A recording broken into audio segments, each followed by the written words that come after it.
Welcome to the closet where I'm doing Debatable, a fake television show where we debate nothing. This is an iron. Oh, Yes, it is. Shout out to that. That's David Jacoby. That's Domonique Foxworth. High production values. Welcome.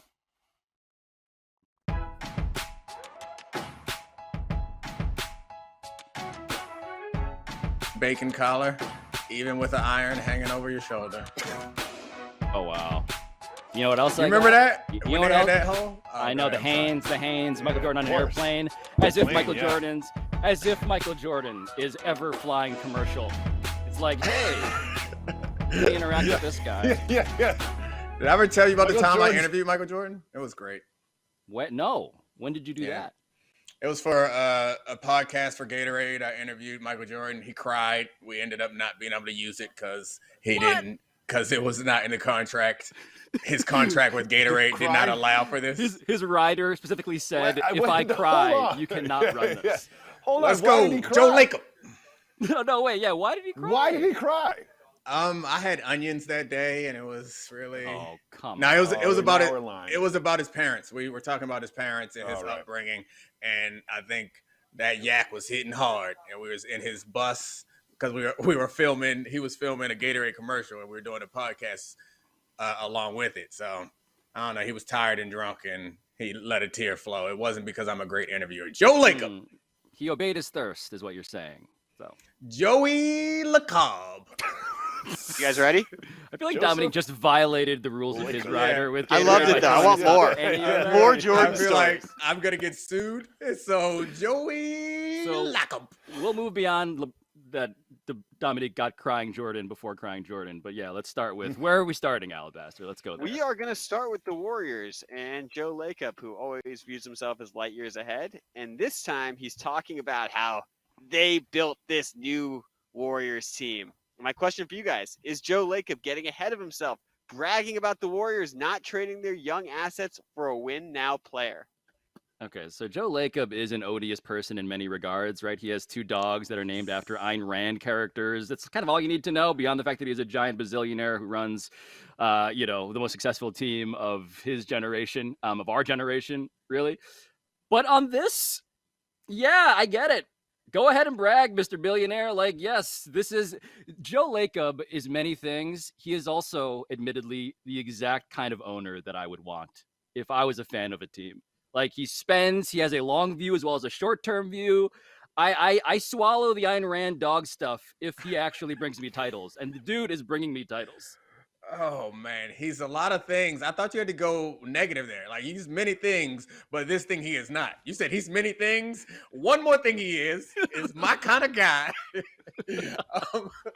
I feel like if you're going to spend that type of money on a franchise and spend the type of money that you must spend in time, frankly, to build a winner, then it's never a bad time to show your ass a little bit. So if people throw it in your face, that's fine. I respect someone who talks before the game much more than I respect someone who's afterwards like, man, I did all this. Look what I did. Say it before the series starts. So yeah, go ahead, Joey, talk your talk.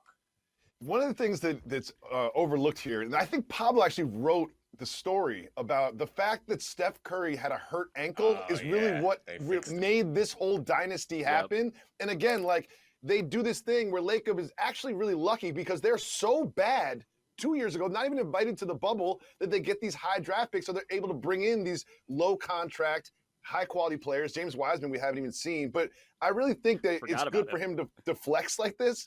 But at the same time, it's like, because Steph Curry was hurt, they were able to have this first dynastic run, and because Clay and Steph were hurt, that they were able to bottom out again. So they do this sort of like up, down roller coaster success thing, which has actually worked really well for them, which has allowed them to do this. And the once in a lifetime cap spike that also gave them Kevin Durant. Great point. I was Yes. in the PA at that time when we were talking about whether to smooth the cap or let it all go in. And the players wanted that money, and a lot of them got paid that you could argue was more than they deserved. But we got to see maybe the best lineup in the history of basketball, so I liked it. Yeah, beyond Dominique. Timothy Mozgov has a mansion right now. He's just like, what do you mean, Domonique? What are you talking about? Tyler Johnson got a $50 million contract. He had a good year that year. He earned that. By the way, as much as Domonique very subtly almost gave away the game, betraying his entire existence as a union guy by talking about maybe didn't deserve, it is true, Alabaster, right? Like this is a confluence of luck and timing, admittedly, as much as anything else. Oh, interjection. Yes, and also just to piggyback on that, he did try and trade, according to Woj, the 7 and 14 pick for Bradley Beal. So he's really patting himself on the back for not settling for a worse player than Bradley Beal, which obviously would have been good for them. The other thing, wouldn't they just be massive title favorites right now had they gotten another really good player instead of this? That's true. Wouldn't that have also worked? Okay, so yes, that is so. But I think what Joe Lacob is trying to do by using the benefit of hindsight in this regard, well, he's doing two things actually. He's doing what Domonique is saying. He's celebrating a future that has not yet arrived, while also celebrating a past that he did not totally sort of deserve based on what you just said via Woj. And what he's saying, though, is that because we have Jonathan Kuminga, because we get Moses, we then have a future once Steph and Draymond and Clay are, into their late 30s, which is bullish on those guys. It's only worthwhile if you actually have a title, because as long as you own a team, you are lucky if you get a roster like the one that they have now. If you're lucky if you get that once. So arguing that the better thing to do is to build for the future is asinine. Like, no, if you can get a roster like this, then you do whatever you can to win right now as you can. But I think that the idea that it's just about player power. Like, they don't like players have the power. That's what it comes down to. I think that's the argument he's making, is like, you trust in an organization like this and we'll do right by you. They don't want to be in a situation where they're trying to appease superstars. They did it a little bit with KD, and it clearly didn't work out. They have the one superstar that seems like is made of that former mold, and they are feeding it. Well, I mean, look, Jacoby, it didn't work out with KD in the sense that it all sort of dramatically fell apart, but it also did work out in the sense they got 2 titles. And I guess to your point, though, his Achilles. And they did. But Jacoby, to your point, though, I do feel like Joe Lacob, if he just came out and said the most honest thing, which is, thank God I got Steph Curry. Thank God that I inherited him, because this is the superstar who allows everything else to happen, including, due to the ankles, having a cost-controlled contract. He was underpaid, which allowed him to pay everybody else. Yeah, that's kind of the Occam's razor of his tenure as owner, too. Absolutely agree. So one quick thing is that after the finals, after the conference finals, those sort of reported that Steph Curry gave his blessing on all of these moves, which is like so unique that he took this long view. So it's beyond just organizational structure and Steph's unique talents on the basketball court. He's also just like someone who really trusts that organization to do right in the long term. But I want to read you one more quote from Lacob, because this is where he gets a little bit wonky and big for his britches. He said, "We've made to 6 finals in 12 years, so I love that 50% rate. Whether we can continue that, I don't know. I'm sure as hell going to try." And he went on to compare himself to Jerry Buss, who did that with the Lakers for a 30-year run. Oh, well, I guess he's got a long way to go to pull that off. Moses Moody is not going to be the heir apparent, I would guess, but I don't know. We'll see. Yeah, this does feel like this is where I do find him odious, right? Like the whole idea of it's the great man theory of ownership. Like, me, we can do this 50%, NBA finals every year. Me, I can do it light years. It's like, all right, that's enough of Joe Lacob. I mean, if you're a billionaire, go ahead. The 50% rate. It's like, oh, we'll probably be in the finals 50% of the seasons. That's what our plan is. It's like, Mr. Lacob, that's not how it works. Like, again, you drafted Steph Curry. He is one of the best basketball players that's ever touched a basketball, probably the best shooter that's ever touched a basketball, and he is the reason that you have all this success. It's just that simple. It's got to be kind of tough. I feel like if you're a billionaire, there's like millions of billionaires or something like that out there, and we know 12 of them. So I feel like this is all it boils down to, is like Joe Lacob wants people to recognize him when he walks into the supermarket, and he wants people to celebrate him and give him a standing ovation when he walks into movie theaters. The way that we look at Steph Curry, he wants to be looked at the same way. Ooh. Buzz I like Lightyear's that. I ahead. see what you did there. Light years ahead. I like Light it. years Don't they ahead. got a movie He's got his coming own. out? He's got his own movie coming out. Shut the fuck up. Yeah, I like But- that. His little star turn. There's a, But that I think there's like a black character in that movie too. I saw it. I cannot wait for the internet to hate it. There are no black people in Buzz Lightyear's universe. You stop Wow. Wait, was there? I guess there wasn't a black person in Toy Story. it. Nope, there was no black people in Toy Story. Mm. I mean, unless you're gonna count the potato. Oh yeah, right. He's Mr. brown. Potato Head.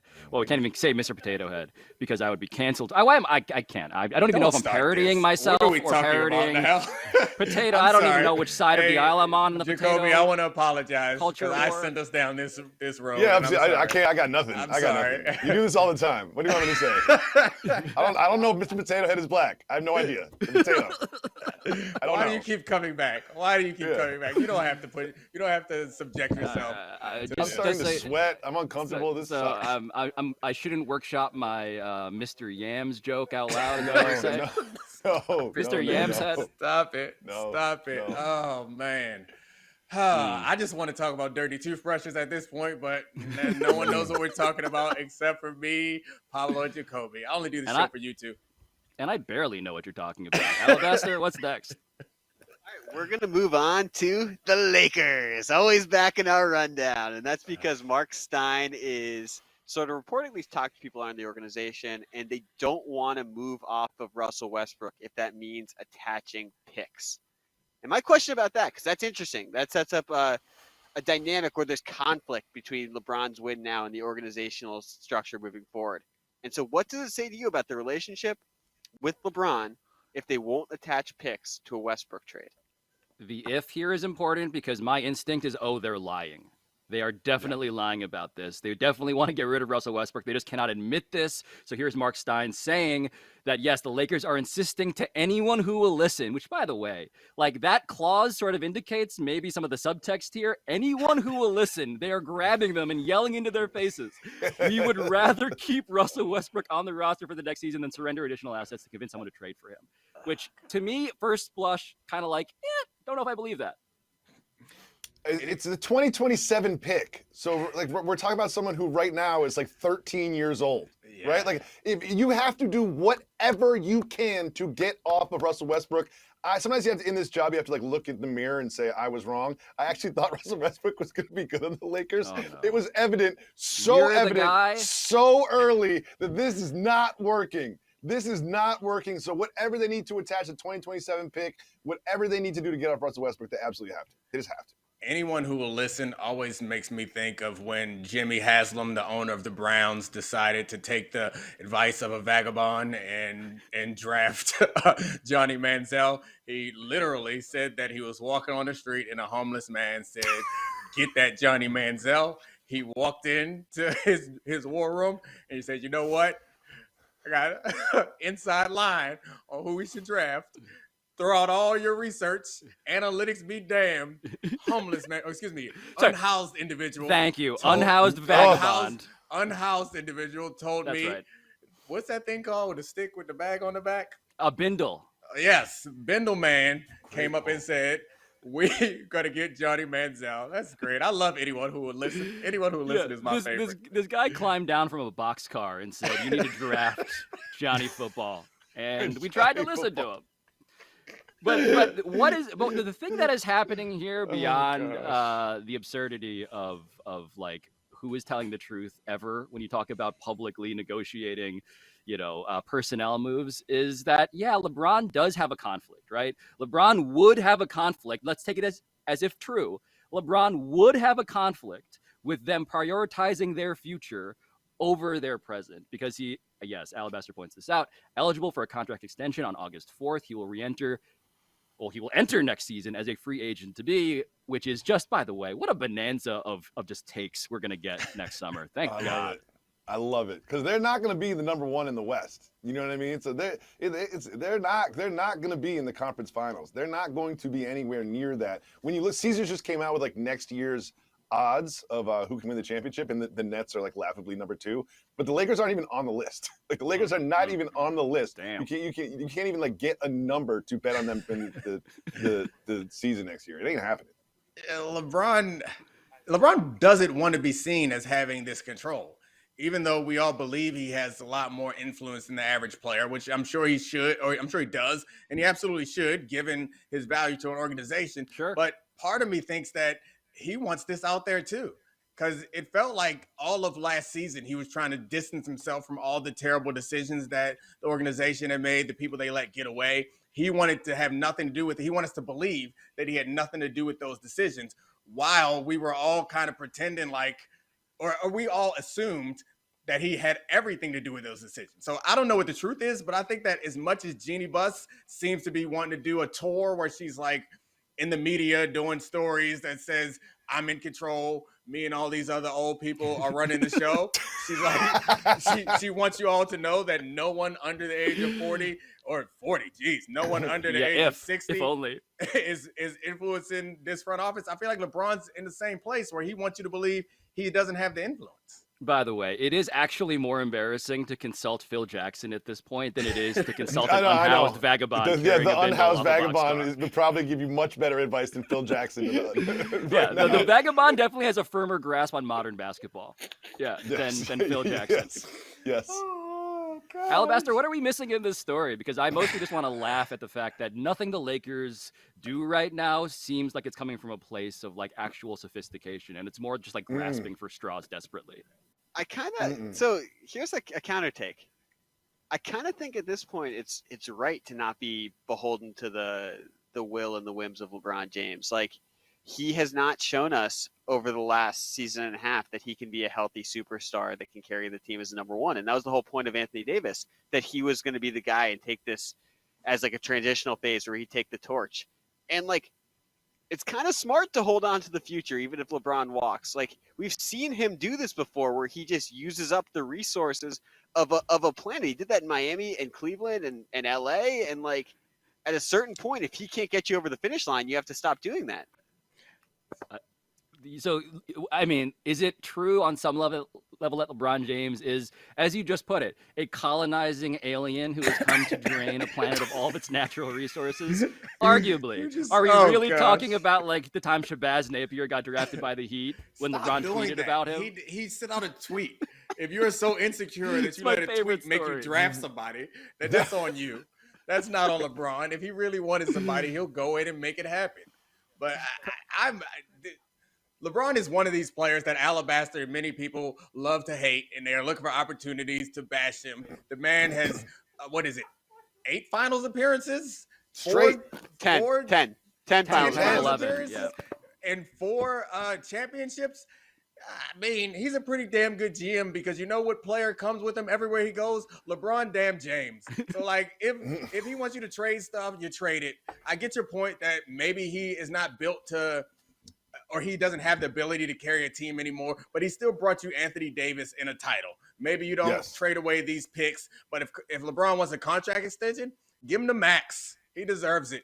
Give him the max. And if you don't want to pay it, Adam Silver should pay it, because what he's meant to this league is more than they've been able to pay him because of your stupid salary cap and max contract limitations. Whoa. I never said don't give LeBron the max. I just said maybe don't go all in and trade even more stuff when he could just leave in a year if it doesn't work. You don't know how to do argument television. I put words in your mouth, and then I make the point I want to make. Jeez. Watch an episode of First Take. But they gotta do your get off job. They absolutely have to get off of Westbrook. Like, this is silly at this point. I also like that LeBron James is painting this as like one day his phone rang and they're like, by the way, we have Russell Westbrook now. Like, he was just a bystander, just getting the information, not involved in the conversation whatsoever. They need to trade Russell Westbrook, and then LeBron's gonna act like he didn't even know what was happening when it happens. But what do they even get back for Westbrook at this point? He's just an expiring contract. Well, that's the only value that he has. That's, I think, the optimal question here at this point, actually, is like, if you do trade him, what's even the point? Right? I mean, Alabaster, seriously, what do you get in return? Like, what's even out there that's going to help them? You're like Davis Bertans. Can I make another point in defense of LeBron James? All the roster moves that we don't like that supposedly he made, the general manager still made them. Pelinka made those moves. Jeannie Buss signed off on them. I'm not comfortable with you just like abdicating all responsibility because one of your employees told you to do something. If you thought it was the wrong thing to do, talk them out of it. or convince him of a better idea. To me, like you don't get to get paid the money you get paid to run these organizations, and then also when things go wrong and the roster falls apart, say him did it. I mean, then quit. If you can't do your job, then you're not the right person to do your job. If I was flipping burgers and somehow I just sprinkled sugar all over the burgers, no one is, if you keep having me there, then the manager is still responsible for the burgers that we put out there. Terrible analogy, but you get the terrible analogy. Hold on. I'm intrigued. I'm intrigued by sugary burgers. It was in a row. I'm intrigued by like a caramelized burger. It was a good take. Interesting. Then the analogy ruined it. I'm sorry. We've referenced booger sugar here before, but never sugar burgers, which is a new step in debatable. I will point out, though, Alabaster, I wonder if you're going to the same exact spot. That is literally what Magic Johnson did. Quit? Yes. No. I was going to point out one other thing, which was just that, Domonique, you're saying that GM should talk him out of these things? That's literally what they're doing right now. They're just saying, we don't want to make a short-sighted decision. We can't kowtow to what you want at this point. I think Congratulations. what Domonique is asking for is a little more backbone, and we will see if we ever get actual, like, behind-the-curtain machinations being revealed here, because everybody is very pliant. You like to machinate behind the curtain? I've been machinating behind this curtain in this Airbnb in ways that I hope David his hates owner us. is not watching. David hates being on with us every time. Iron the curtain. Every time he gets the email to do the show with us, he's like, and then he musters up a smile and pretends like he enjoys himself. Yeah. Thank you, David. I'm not even here. Wearing a button-down shirt and everything. You talk about sex stuff. I say something about race, and he just gets uncomfortable. That's what we do. Every time. And then Alabaster comes in. All right, guys. Interjects. Sorry, clickbait question here. Okay. All right, we got to this point. I have. What team's LeBron James going to play on after next season? Oh, I love this. Hold on. Golden State. No, I got one. Clippers. Ooh, stay in Clippers. Stays in LA. Wait, I'm gonna Clippers. Ty Lue connections. Ooh. Let me loves Los Angeles. Doesn't have to move. Just gets a new team. Just moves on from the Lakers. You got your championship. I got Ty Lue, my guy over here. I'm gonna be on the Clippers. I know where Pablo's That's my going. take. Where are you going, Pablo? Let's hear it. Let me get my fancy mic. Let's go full first take. Cowboys. Dallas Cowboys. What are you doing? What's Pablo doing? It's like a take warm up. Knicks. Yep, I knew it. I think It's gonna happen, guys. It's gonna happen. Oh, yeah. Oh my god. I love it. So loud. Sorry. Make the Photoshops now. Does a Photoshop exist for LeBron on every team already? I feel like every fan base. In fact, there's a non-zero chance that the NBA expands and they form a new team, and it's just the LeBrons, the Las Vegas LeBrons. Las Vegas LeBrons. That's a good one. I like he that. Want to own team anyway? Like he's mentioned that he wanted to own a team. Yes. I feel like it's the least they could Bronny, Bryce can be on there. I saw some Bryce highlights. Like, oh, hey, Bryce. Look, that's nice to see. Last name got to be James to be on the team? Yes, all of the Jameses. That's the one rule on their rider. Right. Yeah, Let's get to the point. Come on by. Alabaster only made this interjection so he could get to telling us his take. I know. All right, who you got? All right, let's go. Jimmy Butler, 2 first-round picks for LeBron James right now. Miami. And let's call it in. Back to think he gets Miami over the hump. He creates the half-court offense they lack. Jeannie Buss gets to still have a competitive team. They reload with picks. They get Jimmy Butler. Played an Olympic team with Anthony Davis. They're fun. They're a playoff team. I kind of like this. LeBron Although I will point out, back home. It's true. Alabaster, by the way, is just heat checking. Alabaster proposed a totally fake trade yesterday that actually wound up being a trade that got reported by reputable news outlets, and now he's just feeling himself all over. Yeah, he really is. There's no chance LeBron James plays for the team. I want to see the Sports Illustrated cover when he goes back home or back to college, right? Miami was what he called college, right? That's what he said. Yeah. It was a college experience. I wonder when he goes back to his college reunion. Back to school. There we go. We've already got it. Pablo, he's gonna wear a cap and gown. Yep. Throw a cap in the air. Clippers. Hit Shabazz Napier in the face. Clippers. Pat Riley said he left the key under the door, so we'll see. Oh, that was sweet. All right, let's move on to the NFL. Let's take a hard pivot. After this is over, guys, let's go rob Pat Riley. I was gonna say you shouldn't have said that. Let's go. Pat Riley. Let's go. He left a key under the door. He's like It's 75. Brody thing. The Hey, Adrian Brody Flat Pat Riley has Pepper changed my Pat Riley, just my perception of him forever. He got money. He got money from the 70s. He was in the NBA. He was winning champions in the 80s. Like that dude got long bread. Let's go. Oh, that's pre-inflation money. I'm just joking. All right, let's move on. Let's take a pivot to the NFL. And this is where things are getting spicy with the defending champion Los Angeles Rams, where Aaron Donald has hinted that if he doesn't get a significant bump in salary, who knows? He's satisfied with his career. He could hang it up. My question, do you think he could actually retire if he doesn't get paid? I guess lying or telling the truth is another question here that is valid. Oh, that's a lie. That's negotiations. He is lying. He is going to be playing football. I mean, he had the sack that sealed the Super Bowl championship for the Los Angeles Rams. They're going to pay him. This is just a negotiation. It's not like he's going to retire. He made the play in the NFC Championship game that sealed that game also, and then he had back-to-back plays at the end of the Super Bowl to put that one away. And he's possibly the greatest defensive player that any of us have ever seen play. For him to end his career. What? Lawrence Taylor? I mean, I said possibly. He's in the conversation. Okay. He's in the conversation. So are you. Like, I mean, no, I'm not though. Isn't it telling that you said, ooh, and then you named Lawrence Taylor? Like, how long ago was Lawrence Taylor? The point is, the man's really good. He's in the conversation with guys like Lawrence Taylor. How much is he making this year? Because if it's hard for me to believe.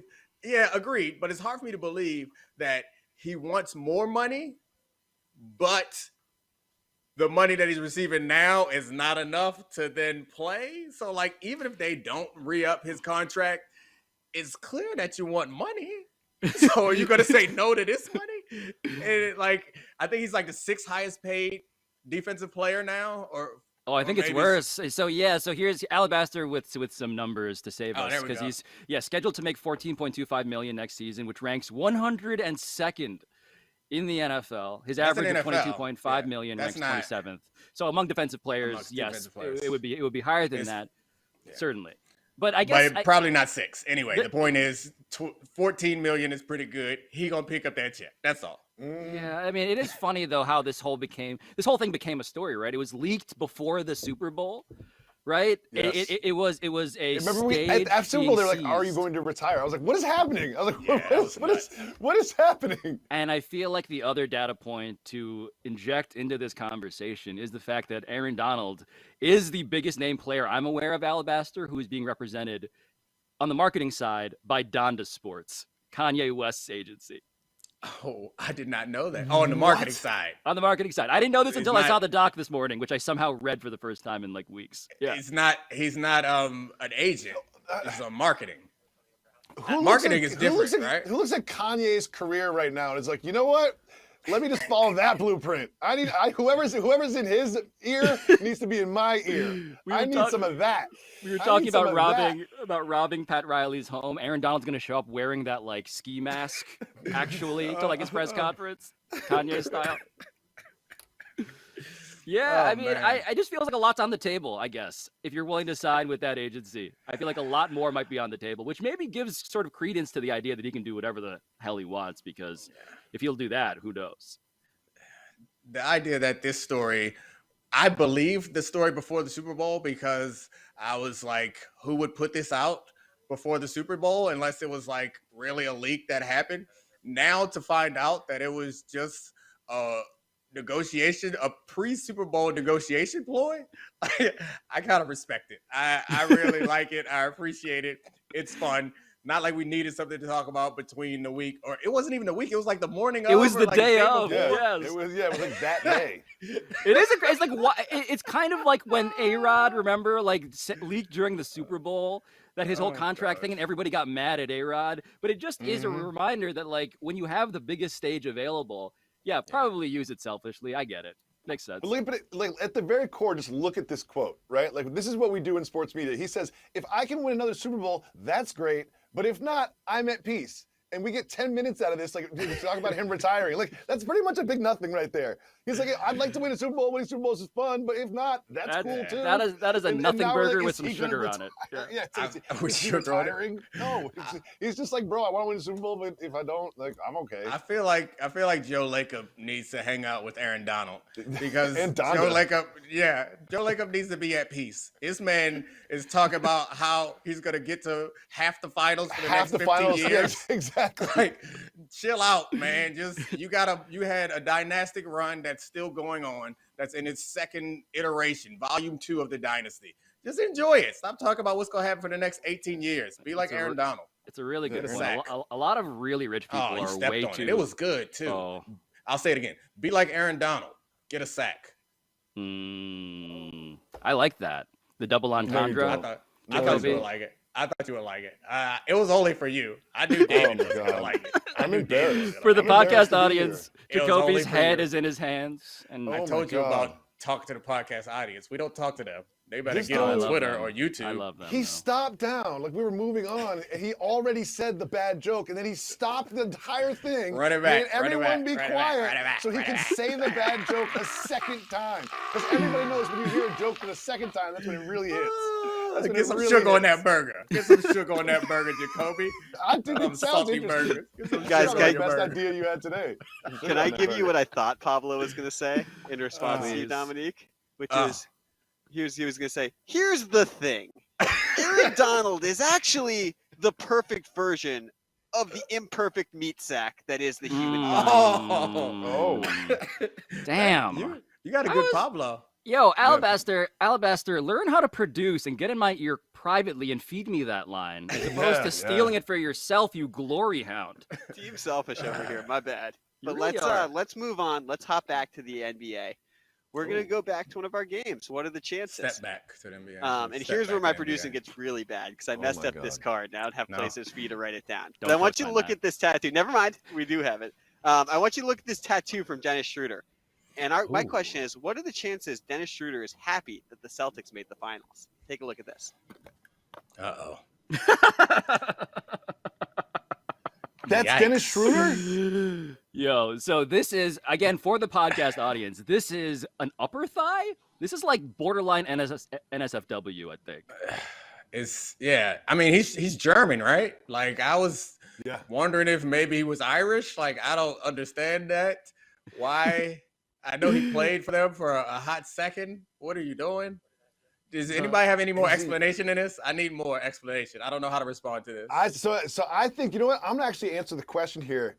At first, I'm very petty, and so I don't like to see other people be successful because I'm just an evil, dark person on the inside. However, honest. I think he actually gets a ring, right? If they win. So I'm gonna go like 90%. I think he gets a ring. So he's just saying, hey guys, remember, I'm part of this journey. I'm part of this team, this special group that didn't want me around after I played for 3 months. But I think that he's 90% happy about this because he will get a ring, and then no one can look at him and say you were not an NBA champion.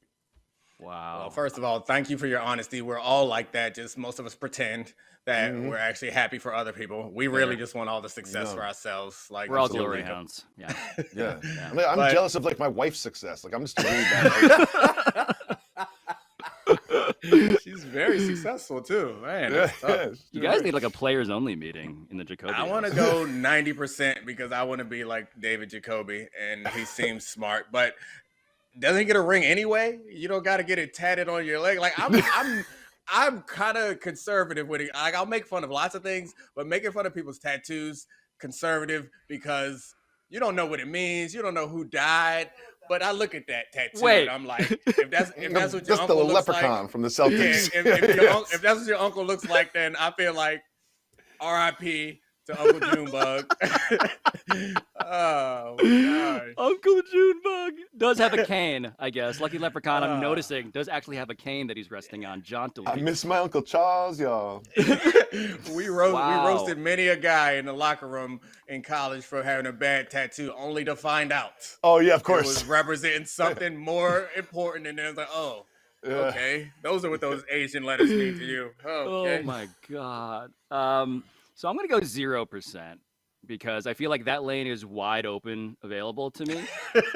Because what he's gonna have to do is like do the thing where you have to tattoo another tattoo onto that tattoo to pretend that you never got that tattoo, which is a lot easier to do. A lot easier to do when you have like Chinese characters. But in this case, bring it back up, please, because we got to brainstorm how to save. I've already got it. I've already got it. Nightmare. You already got it. Give it to us. If the Celtics win, that ball becomes the Larry O'Brien trophy.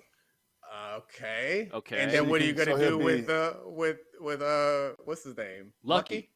Yeah. Lucky? I think you make Lucky I don't know. You make Lucky's tummy a big butt. You could do that. Oh, I like that. Yep. We're going to make that tummy a butt. We're going to butt lift that tummy. Brazilian butt lift that tummy. We're going to flip that head around. Yep. We're going to give him a BBL. That ear's going to become a nose. Yep. So it's going to be a sexy person next to the Larry OB. That's what we got here. Yep. We got, for the podcast audience, this definitely makes sense. We're going to make that Lucky Leprechaun a twerking woman, twerking onto the Larry O'Brien trophy made up of the arm and the basketball twirled by Lucky Leprechaun. It doesn't have to be a woman. 2022, Pablo. Don't be so closed-minded. It could be a twerking Mr. person. Potato Head. Yeah. Mr. Potato Head, backing that thing up, using the cane for support. Pop, pop, pop. It can be a totally genderless anthropomorphic vegetable twerking on the Larry O'Brien trophy. Yep. Is a potato a vegetable? Yeah. Is a potato a root? Is a potato a vegetable? I feel like Lucky Leprechaun would know the answer to this question, and the answer would be yes. All right. Now add it to our list of deep dive stories that we need done. Investigation. Is a potato vegetable? Did you guys know that a sweet potato is not a potato? Huh? It's a yam. It's a different. It's in like a it's a different. No, Domonique has a broader, dumber question, which is: are all potatoes vegetables? Yeah. Are potatoes vegetables? I don't know. We'll research. If only had some sort of way to get this information. No research here. There's no research needed. Yes, it is. Why am I the only one who knows this? You went to Harvard. You're smart. So did you. Domonique is looking it up. No, I'm looking. Sorry, I went to the business school. Business school didn't teach you what vegetables. Oh yeah, no. Exactly. Yeah. We learned how to make $1 billion off of somebody else farming a potato that is not a vegetable. We don't need to know what it is to sell that thing. It's all too real. All I'll say is, like, I've been shocked before. I found out a cucumber is a fruit. Shocking. So I wouldn't be shocked if there was some sort of, different. It seems like it's a vegetable. All right, everyone relax. Relax, everybody. It appears to be a vegetable. Call off the investigation. Let's move on. Last topic. Cucumber's a vegetable. It doesn't taste good enough. I don't believe that about the fruit. Yeah, that's not. There's certain facts that I just don't accept as facts. It is trying to get us now. It got to be sweet. I don't green, care where it doesn't taste good. Yeah. Vegetable. I mean, you let them define it for themselves. But if your seed's on the inside, then I'm not sure. Sorry, who identifies as a vegetable? Yeah, we should leave that. All right. Let's. It's time for your interjection, buddy. It's really. Yeah. Okay. It's time. It's time. We're gonna go on to Nick Castellanos. And we have two clips. The first one from the infamous one a few years ago, and Nick Castellanos hit a home run, and then one from yesterday. And our question: what are the chances that Nick Castellanos has a sense of the moment? Let's listen. I made a comment earlier tonight that I guess went out over the air that I am deeply ashamed of. If I have hurt anyone out there, I can't tell you how much I say from the bottom of my heart. I'm so very, very sorry. I pride myself and think of myself as a man of faith. As there's a drive in a deep left field by Castellanos, it will be a home run. It's just one of the great clips of all time. It is as if that announcer, Mr. Brenneman, it's like I'm trying to think of what it's kind of like if the Titanic hit an iceberg, but the iceberg was also the band playing as the ship sank. It's like you did this to yourself, and also you're trying to play this off as if like it's totally normal. Very good. But what happened after this more recently? Is joined by American Gold Star Mothers past national president Judith Young, unveiling the gold chair, which will sit vacant here at Citizens Bank Park, honoring those who paid the ultimate sacrifice. Castellanos rips one to deep left field. It is gone! Solo home for Castellanos. Dominique, can I ask you to do an apology for that sack joke you made earlier in the same tone? Nope. Okay, here we go. Hey, everyone. I would like to apologize if I made anybody uncomfortable for referring to Aaron Donald's sack. And there's a drive into left by Castellanos. It'll be a 3-1 ball game. It is. He needs to monetize this power. How does he monetize this power? He can't really, because it comes at the cost of like actual serious things. But The only way he monetizes his power is to continue to hit home runs when people are doing solemn like presentations. He needs to figure out how he can continue to be up to bat when somebody is doing something important. Wait. And then he can hit. They're going to reverse engineer these home runs now. They're going to reverse engineer these. They're going to be like, all right, every time Castellanos is at the plate, we have to do some sort of like super sad Jimmy V moment. Anniversaries. Like anniversaries of bad events are far enough gone that it's not going to be offensive. So they just, every time he's up to bat, they got to do something like, this day will live in infamy. Crack! Home run.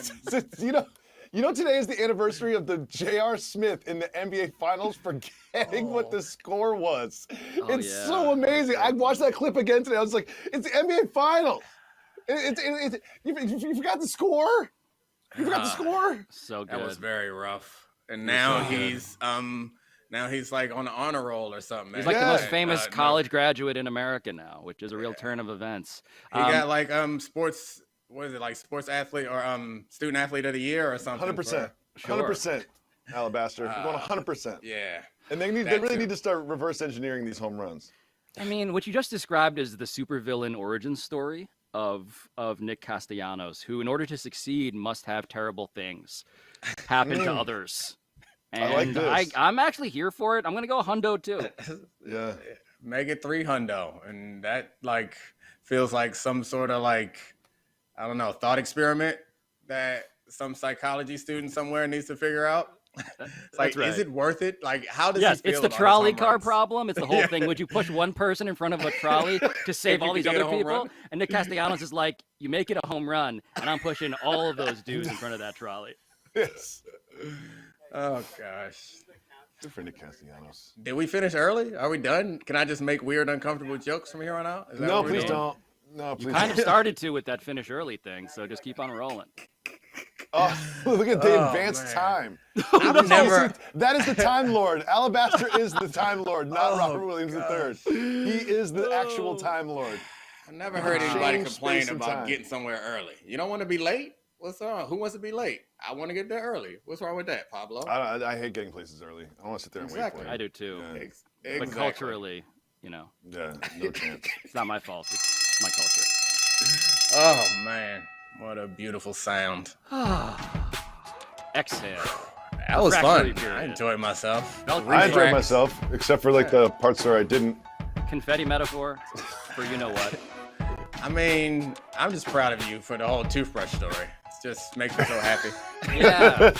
I learned a lot about your culture, or not your culture. Yes.